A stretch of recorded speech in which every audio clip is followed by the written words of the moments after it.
is ultimately determined by the desires and the wishes of an elite social set. That set is a, quote, powerful, socially superior, successful, rich, urban social set, which is fundamentally international throughout the Western Hemisphere, and in many ways, London is its center, as Brother said. Okay, you have to get these little fundamentals so you can understand where we're going. It counts among its membership the most influential people in the world, containing as it does the diplomatic sets, high finance, the upper circles of the army and the navy, the princes of the church, the great newspaper proprietors, their wives, mothers, and the daughters who wield the scepter of invitation. So the women of the upper class are the ones that say, no, we don't like them. I don't like them. Let's bring them in, and they come in there with bask and give them the notoriety. So when the Negroes go up there and they start brushing, oh man, I went over there to meet, what's his name? I shook hands with George Bush, and I'm skinning and grinning and shaking hands with Obama, and oh, we're doing prayers with Obama, and all this bullshit. The information about Obama being a bisexual comes out. Don't tell nobody. Nobody can tell you about that shit. That's why the homosexuals bum rushed him and made him sign that, or else we want to out your ass. That's why he did it. Because the pictures of him and a minister that a priest or a minister who will remain unnamed, hugging and kissing. We won't go into that right now.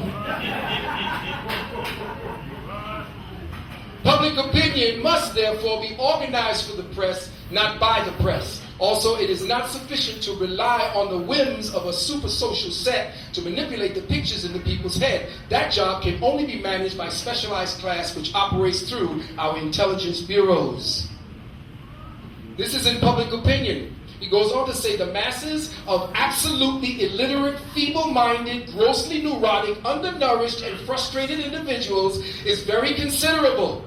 Much more considerable, there is reason to think, than we generally suppose. Thus, a wide popular appeal can be circulated among persons who are mentally children or barbarians, whose lives are a morass of entanglements, people whose vitality is exhausted, shut-in people, and the people whose experience comprehended no factor in the problem under discussion. In other words, you are useless eaters, as he says, you are the sheeple, you are cattle, and everything you do based on desperation.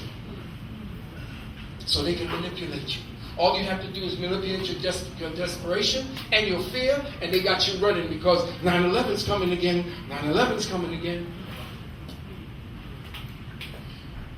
Now, the plan to create public opinion bad in 1913, isn't that interesting? The plan to mold, it came about at the same time when they began to start establishing the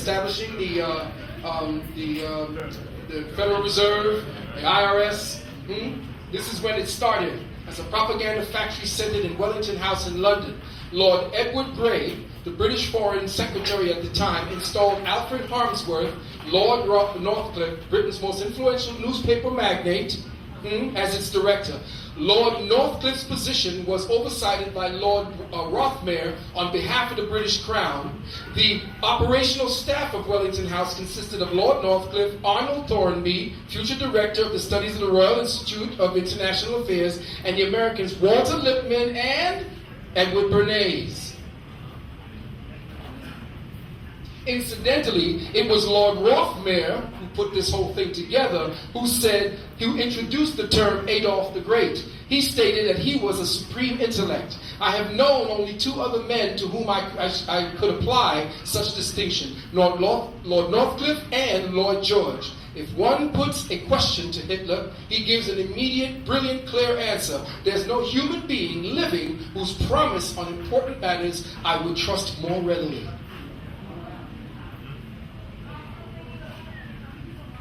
Look very carefully. These are the perpetrators of your reality today. Funding was initially approved or provided by the royal family, but soon included the Rothschilds, related to Lord Northcliffe by marriage, and the Rockefellers. In 1921, after the propaganda victories in the First World War and the Federal Reserve banking system created in 1913 had been secured, Wellington House expanded to become Tavistock Institute of Human Relations. Get that word and learn it well. Tavistock Institute. That is the center of all mind control for the planet.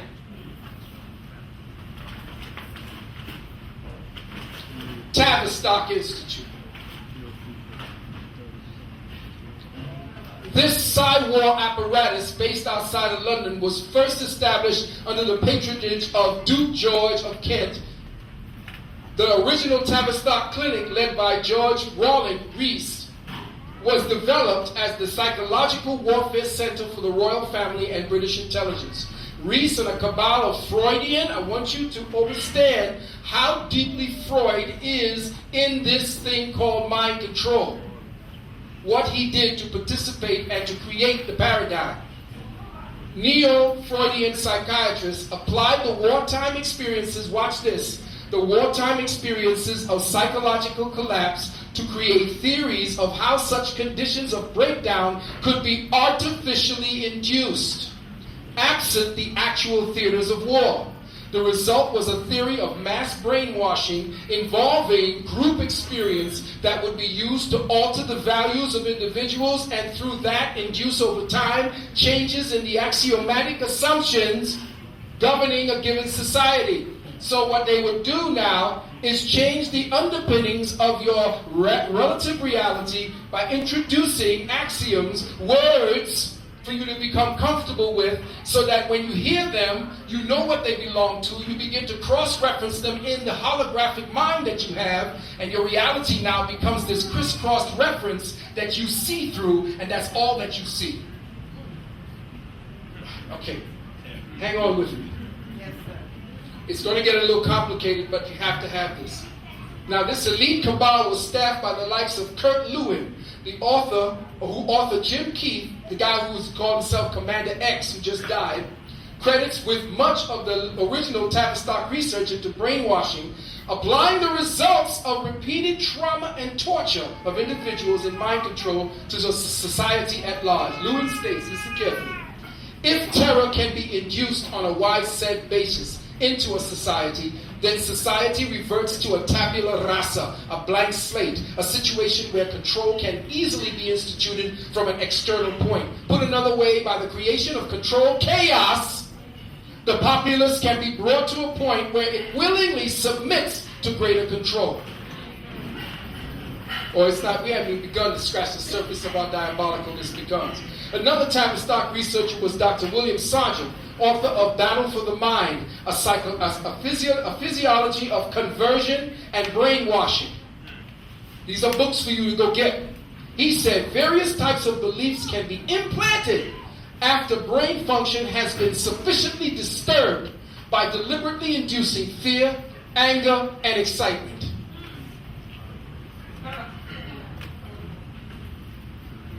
Aldous Huxley, how many people have heard of him? Aldous Huxley, he wrote Brave New World and Doors of Perception. He said, assemble a mob of men and women previously conditioned by daily reading of newspapers, treat them to amplify band music, light bright lights, and the oratory of a demagogue who, as demagogues always are, is simultaneously the exploiter and the victim of herd intoxication, and in next to no time, you can reduce them to a state of almost mindless subhumanity. These are people writing this in their universities to pass on to their own control people. All that crap that you see here, yes, we can. See, I needed a tape recorder, a cassette tape recorder, to show you what that word, yes, we can, means. All right, now that we have one, I'm going to show it to you.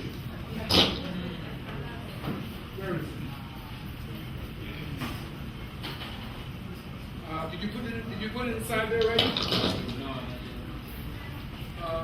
Hang on a second. Hang on a second. Did you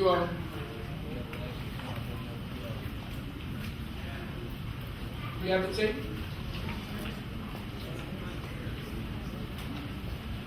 Ah, got it. Now, does this have a speaker? Okay, plug it in. Now, I want you to hear.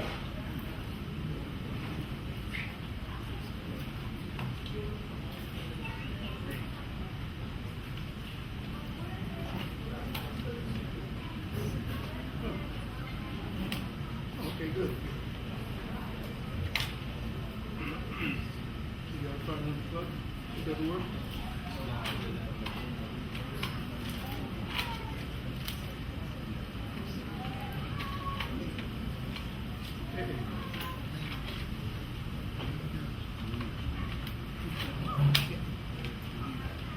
We'll go on until, oh, somebody popped the chain.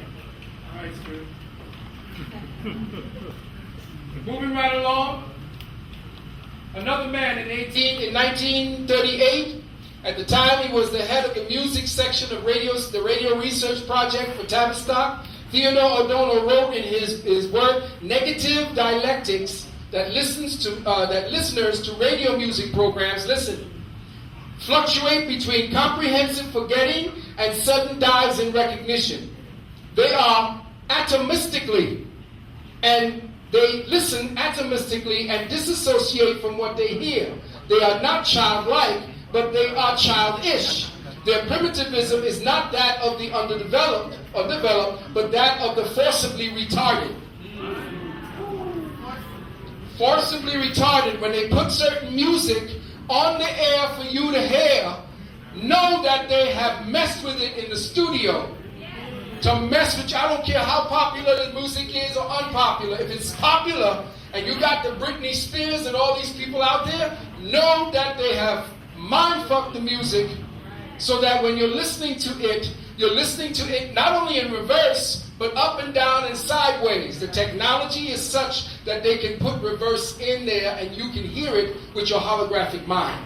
Your holographic mind will hear things in reverse. As I was explaining to someone, when a baby is talking to you around the age of about 5 to 6 months and babbling at you, and you hear certain words that sound like words, if you were to tape your child and play the tape backwards, you would hear them speaking the words to you.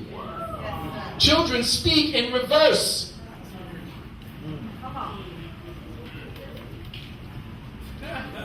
Children hear what you say, but they hear it in reverse because their mind is still in the consciousness realms. And they're hearing it holographically, and since they have not yet learned how to decode it with their part of the hologram that was necessarily infused with enough information for them to be able to reverse it back so it makes sense, they're speaking to you from another realm and repeating what you say on this realm in reverse.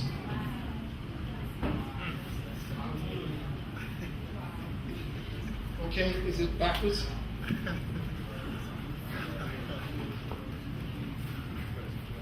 Is it up? Is the volume up? Okay, it might be.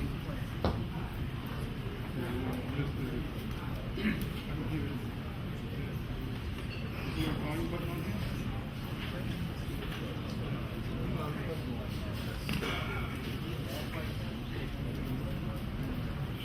Okay, I can hear it.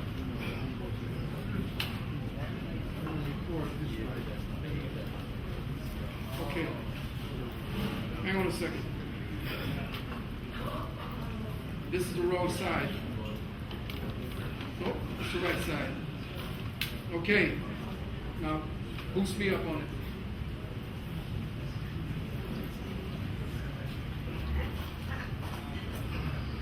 They say TV made this its formal public appearance at 1939 World's Fair. Is that it? Yes, we can. Okay, all right, here we go. Yes, we can. Yes, we can. Now stop. And Gibson. Listen. And Gibson. And Gibson. And Gibson.